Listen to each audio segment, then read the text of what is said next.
आज का टॉपिक है हमारा fish preservation and processing. Fish preservation and processing मैं 3 पार्ट्स में बताऊंगी। पहले पार्ट में आज मैं आपको स्पॉयलेज बताऊंगी कि फ़िश स्पॉयलेज कैसे होता है और कैसे पता चलता है कि जो फ़िश है वो फ्रेश है कि नहीं। तो बेसिकली स्पॉयलेज होता क्यों है? स्पॉयलेज हर उस चीज़ में होता है जो कभी लिविंग थी और जिसमें पानी का अमाउंट, प्रोटीन का अमाउंट और फैट्स का अमाउंट ज़्यादा होता है। तो अगर फ़िश की स्पॉइलेज ज़्यादा है तो कमर्शियल प्रॉफिट्स नहीं मिलेंगे, डिक्लाइन हो जाएंगे। तो फ़िश में क्या होता है, बेसिकली बहुत ज़्यादा पानी होता है और मछली की जो सरफेस होती है और उसकी जो गट लाइनिंग होती है उसमें बहुत ज़्यादा बैक्टीरिया पाए जाते हैं और यही बैक्टीरिया जो हैं वो स्पॉइलेज का कारण बनते हैं। और स्पॉइलेज का मतलब होता है कि फ़िश की जो कलर है, जो टेक्सचर है और जो ओडर है, फ्लेवर है, उसमें बदलाव आ जाना। यानी ओडर मतलब उसकी स्मेल में चेंज आ जाना, उसके कलर में, उसके रंग में और उसका टेक्सचर में, यानी कि उसकी जो फ्लैश होता है उस फ्लैश में कितनी स्टिफनेस होनी चाहिए और कितना सॉफ्ट होना चाहिए, वो उसका टेक्सचर कहलाता है। और फ्लेवर में बदलाव आ जाना। जैसे ही मछली मरती है, मछली मरना के बाद क्या होता है, जब उसे पानी से निकाल दिया जाता है तो अक्सर उसमें एफिक्सिएशन की प्रोसेस होती है जिसके कारण अचानक से उसका जो ब्लड सर्कुलेशन है, ब्लड है, वो रुक जाता है, उसके स्टेन्स दिखते हैं और उसमें लाल रंगत दिखने लगती है उसके हेड एरिया में, है ना। और एक वर्ड आपको जो बहुत इम्पॉर्टेंट है वो समझना है कि फ़िश की फ्रेशनेस को कैसे मापा जाता है। तो जैसे हर चीज़ के मापन की एक इकाई होती है, एक यूनिट होती है, वैसे ही इसमें रिगर मोर्टिस होती है। रिगर मोर्टिस एक ऐसा पीरियड होता है जिस पीरियड में हम ये कह सकते हैं कि इतने पीरियड में मछली जो है वो खाने लायक है और इस रेंज के बाहर अगर टाइम हो जाता है तो मछली को इनएडिबल घोषित कर दिया जाता है। तो रिगर मोर्टिस एक्चुअली होता क्या है? रिगर मोर्टिस का मतलब होता है मछली की जो मसल्स हैं वो बहुत ज़्यादा स्टिफ और रिजिड हो जाती हैं। ऐसा क्यों होता है? क्योंकि 5 से 7 घंटे के बाद जब मछली को पानी से निकाल लेते हैं तो 5 से 7 घंटे तक मछली जो है वो फ्रेश रहती है। लेकिन फिर धीरे धीरे उसके बॉडी में ऑक्सीजन नहीं बनता है। ऑक्सीजन नहीं बनने के कारण उनमें एनारोबिक रेस्पिरेशन होता है, लैक्टिक एसिड बनता है और लैक्टिक एसिड से उनकी मसल्स जो होती हैं वो बहुत ज़्यादा रिजिड हो जाती हैं। तो ये प्रोसेस धीरे धीरे होती है। तो बेसिकली जब ये हो रही होती है, रिगर मोर्टिस का पीरियड होता है, तब तक तो फ़िश एडिबल होती है। उसके बाद फ़िश जो है इनएडिबल हो जाती है। अब कैसे पहचानें कि मछली जो है वो फ्रेश है कि नहीं?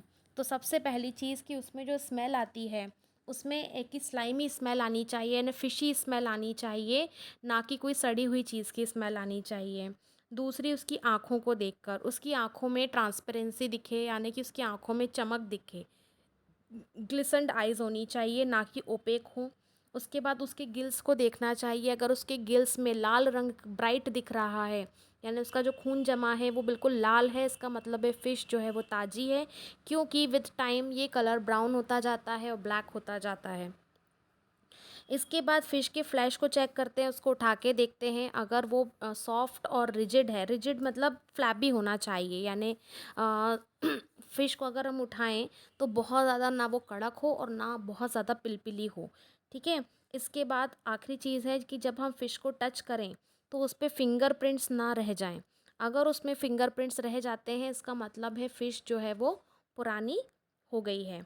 तो ये हो गया आपका कि कैसे उसको पहचानें। इसके बाद कॉजेज़ ऑफ स्पॉइलेज, यानी कि क्या क्या कारण होते हैं फ़िश को ख़राब करने के लिए। तो पहला हम पढ़ेंगे bacterial spoilage. Bacterial spoilage bacteria के कारण होता है, क्योंकि फ़िश के गिल्स में, फ़िश के गट में, यानी कि उसकी जो अंदर पूरी एलिमेंट्री कैनाल होती है वो, और बैक्टीरिया की सरफेस पर बहुत सारे बैक्टीरिया पाए जाते हैं। सॉरी, फ़िश के सरफेस पर बहुत सारे बैक्टीरिया पाए जाते हैं। तो क्या होता है कि जब फ़िश डेड हो जाती है तो उसके पास उसकी कोई प्रतिरोधक क्षमता तो होती नहीं है। तो बेसिकली ये बैक्टीरिया जो है स्ट्रॉन्ग हो जाते हैं। तो 3 टाइप के बैक्टीरिया होते हैं जो रैपिडली ग्रो करना शुरू होते हैं। एक है प्रोटियोलिटिक बैक्टीरिया, जिसके नाम से पता चल रहा है ये लाइसिस करते हैं, यानी ब्रेक करते हैं प्रोटीन्स को। तो इसमें आते हैं स्यूडोमोनास है, माइक्रोकोकस है, हीमोफिलस है, या हेलोबैक्टीरियम्स की जो स्पीशीज़ होती हैं। ये बैक्टीरिया जो है प्रोटीन को डिकम्पोज करते हैं, जिसके कारण amino acids, amines, ammonia, hydrogen sulphide जैसी गैसेस बनती हैं जिसके कारण उसमें स्मेल आना शुरू हो जाती है। दूसरे होते हैं फर्मेंटिंग बैक्टीरिया, जैसे स्ट्रेप्टोकोकस है। ये कार्बोहाइड्रेट को डिकम्पोज करते हैं बेसिकली, और एसिड्स, अल्कोहल्स और गैसेस फॉर्म करते हैं। तो इसमें एसिड और अल्कोहल जैसी, स्पिरिट जैसी या शराब जैसी स्मेल आना शुरू हो जाती है। तीसरी होती है ग्राम नेगेटिव बैक्टीरिया, जो लिपोलाइटिक होते हैं, यानी कि जो फिश में गुड फैट्स होते हैं उनको ब्रेक करके फैटी एसिड और ग्लिसरॉल फॉर्म कर देते हैं।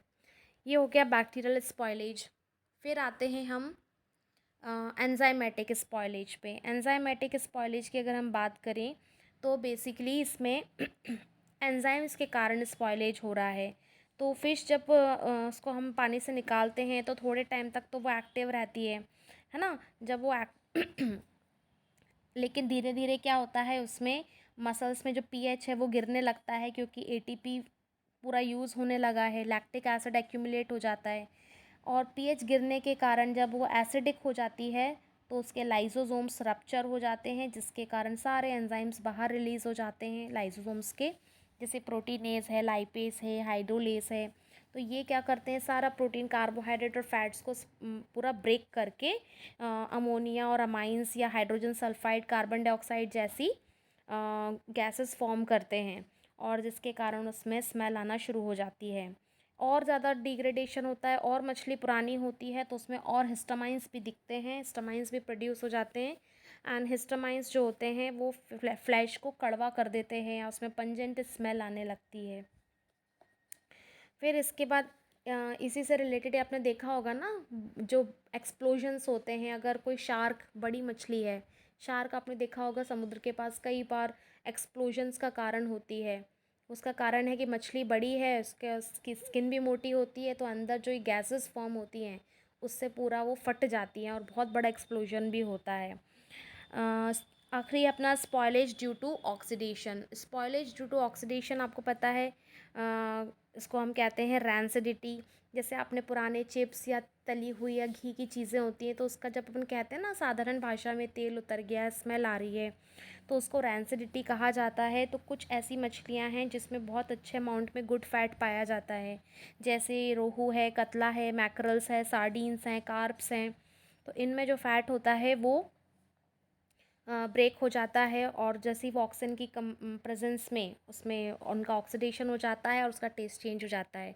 जब मछली ज़िंदा होती है तो उसमें एंटीऑक्सीडेंट्स होते हैं, जैसे टोकोफेरॉल, जो मछली के फैट्स को ऑक्सीडाइज नहीं होने देते। लेकिन जब मछली ख़त्म हो जाती है या डेड हो जाती है तो टोकोफेरॉल का फॉर्मेशन और उसका जो रिलीज़ होना है वो रुक जाता है, फिर जिसके कारण ऑक्सीजन से फटाफट से रिएक्ट करके ये फैट्स जो हैं वो रैंसिड हो जाते हैं।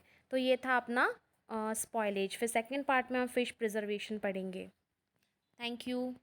Please like and subscribe my channel.